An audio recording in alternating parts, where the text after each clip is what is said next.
नमस्कार प्रिय छात्र और छात्राएं, मैं जितेंद्र कुमार रावत अमन कंप्यूटर शॉर्ट हैंड सेंटर आपका हार्दिक स्वागत करता है।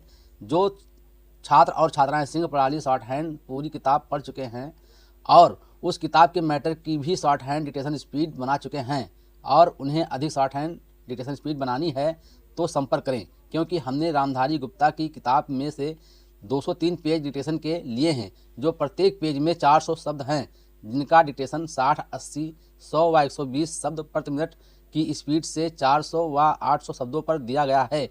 जो छात्र व छात्राएं विधिवत रूप से इन मैटरों का होमवर्क करके व्हाट्सएप पर चेक करा के अपनी शॉर्ट हैंड डिक्टेशन स्पीड बढ़ाना चाहते हैं या आउटलाइन प्राप्त करना चाहते हैं या शॉर्ट हैंड पढ़ना चाहते हैं तो संपर्क करें। Mobile number 91 98 94 39 41।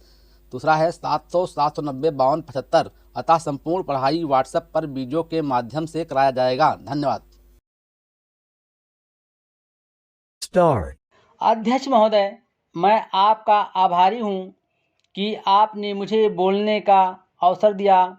इस देश के वर्तमान भारी संकट के समय में और विशेष रूप से उस समय जबकि हम लड़ाई से अभी निवृत्त हुए हैं और आकाश में लड़ाई के बादल दूसरी तरफ से आने शुरू हुए हैं।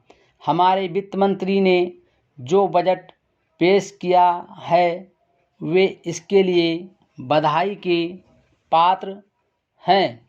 यद्यपि भिन्न भिन्न पहलुओं को लेकर आलोचनाएं की गई हैं, लेकिन यदि उनकी कठिनाइयों को भी देखा होता कि राष्ट्र को किन किन संकटों का सामना करना पड़ रहा है, इस बात पर भी अगर मेरे से पहले बोलने वाले वक्ताओं ने विचार किया होता तो मेरा विश्वास है कि उनकी आलोचनाओं का आधार कुछ दूसरा होता।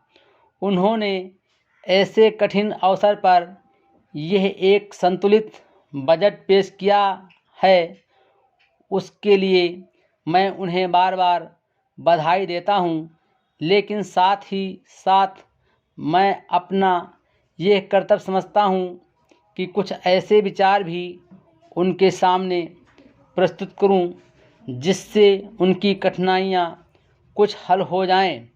उदाहरण के रूप में विगत 2 वर्षों में लेखा जोखा कमेटी में बैठने के समय मुझे ऐसा अनुभव हुआ है कि इस देश में 2-3 इस प्रकार की त्रुटियां मौजूद हैं जिनको दूर करने के लिए, जिनकी जांच करने के लिए यदि कोई एक कमेटी या आयोग बिठा दिया जाए तो राष्ट्र की सरकारें को, राष्ट्र के विकास कार्यों को और राष्ट्र की रक्षा व्यवस्था के लिए करोड़ों नहीं अरबों की व्यवस्था फौरन हो सकती है।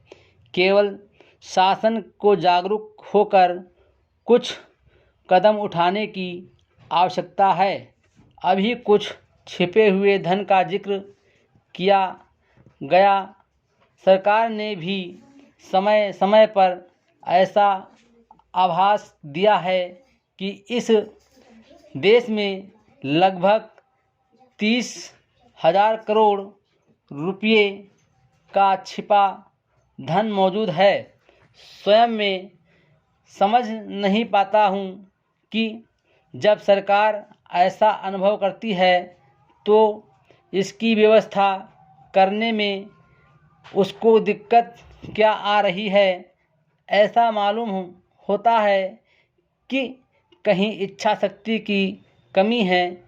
भारत की इस सरकार ने अपनी शक्ति का ठीक से उपयोग करके इस दुश्मन के दांत खट्टे किए, जिसके की ऊपर विश्व की शक्तिशाली और इंग्लैंड जैसी शक्तियों का अटूट सहारा था और जिसको कि उन्होंने हमारे विरुद्ध उकसाकर खड़ा किया था और अपना पूर्ण सहयोग दिया था।